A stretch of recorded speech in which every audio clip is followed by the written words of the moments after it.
I'm gonna give you a really simple social selling habit that you can implement today and every day moving forward that's gonna help you build trust, help you build rapport, and help you really become a go-to in your industry. And it's actually so simple that you're gonna think, wait, there's a whole video that you're doing on this? Yes, it's actually gonna be a short and sweet video today. But if you don't know me, I'm Jen Johnson. I'm a high-performance Christian business coach, and I love helping online coaches, course creators, experts develop your business online, whether it's your program, to your content, to your marketing efforts. This is where I help you elevate as a leader in those areas so that you can go out there and make an impact the way that you're meant to with your gifts, with what God's given you to work with. So if you're new here, hit subscribe and let's just dive into this really simple strategy. So when it comes to selling online, there is a really big mistake that I see happen all the time, and that's that you're only talking about your thing. Now, why is that a mistake? It's not wrong that you talk about your offers and your services. You definitely want to be doing that. And there's people that tell you not to do that. And I disagree. I think if you're in business and you're building a business online, it's important to talk about it and sprinkle in what it is that you offer, when you're available to work with, and all of those things.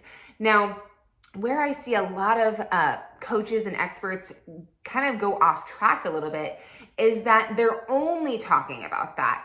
And the reason that that's not really a problem, but the reason why that might deter people is because you want to be trusted. And people trust people who just know how to recommend things and know how to suggest things. And they always seem to know where to find cool stuff. So here's the thing that I want you to implement and start practicing. It's just suggesting other things. It's really that simple. And there's such a power in this, especially if you're in the network marketing space, because I do have clients that are network marketers, and we work on value stacking and creating really amazing sales systems through that vein as well. And I see this mistake a lot in the network marketing space because all you're talking about is your products and how every single one of them are amazing. Maybe they are, but I've been involved with network marketing for many years in different capacities. And here's what I know. Not every product in the line is amazing. I like the ones that I like, and then there's some that I just don't like. Get okay with that. Be okay with talking about the things that you like, but also giving honest review about the things that you don't like. There's this gal on TikTok that I follow. Her name's Michaela. She's like a makeup extraordinaire. Now, Michaela went viral, and you might even know who she is, because she just started doing all of these makeup reviews. She gave her honest feedback about all the things. She's always comparing products together, using different people's products, and she's now viral, so everybody sends her products for her to review and talk about and compare.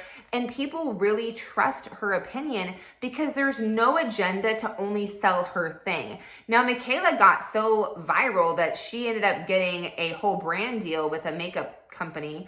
And now she has her own makeup line. Honestly, she doesn't really talk about the line too much because she is just constantly reviewing everybody's stuff, but people love her and know her, so they go buy her stuff.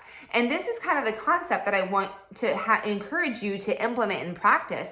So really think about some different things when it comes to suggesting.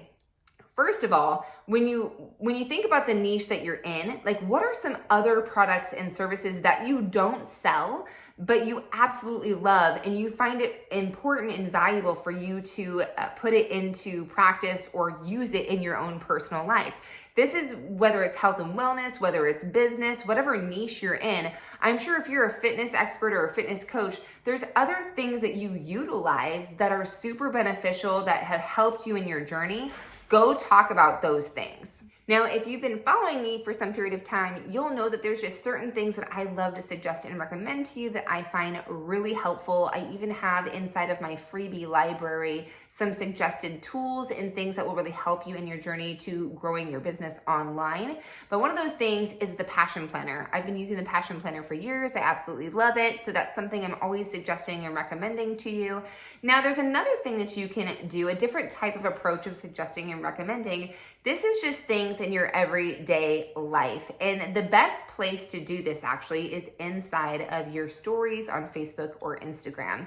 If you just really develop a relationship with your existing audience and nurture them in a way that really builds trust, relatability, by suggesting and recommending things in everyday life that you use, it creates a personal touch. And again, it's gonna really help them see you as a go-to person for things that you suggest and recommend. Now, why this is so powerful is because when you start suggesting and recommending other things, like I could share the coffee warmer that I have on my desk that keeps my coffee warm, or, the hangers that I'm using in my closet now because it makes so much more space. It has nothing to do with my business, but it does have me suggesting and recommending things on a personal level that brings that personal touch. Again, it's building rapport and trust. It's nurturing your existing audience in a fun way. And what this does is when you go to suggest and recommend your own product, it's not weird. It's not like, oh my gosh, that's all she's talking about again, or that's all he's talking about again. No, you're embedding your own product into the mix of all of these other things.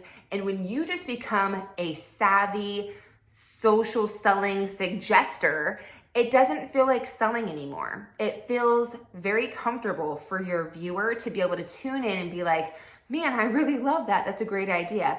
I mean, I don't know about you. You can comment below, but how many things have you bought because you saw it on TikTok or you saw it on Instagram Reels?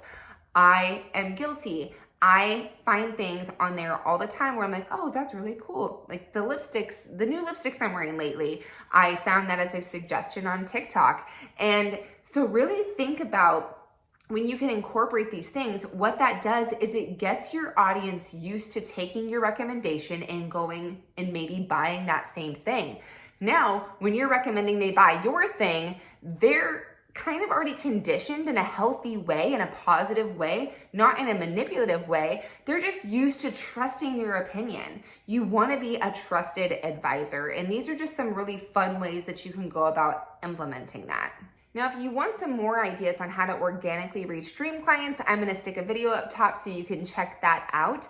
And also, I am this close to launching my brand new guide on 35 strategies and ideas to find dream clients. So be sure to head down below to my freebie library and get registered and get access to the library where there's already tons of different tools and resources there, guides for you to follow along with, but there's gonna be another one back there soon for you so you can have those strategies and ideas to start connecting with your dream clients. As promised, this was short and sweet today, so go out there and start suggesting. Get into this best practice habit so that you start attracting more and more dream clients that trust you and want to buy from you. So until next time, God bless, keep the faith, impact the world, and I will see you next week.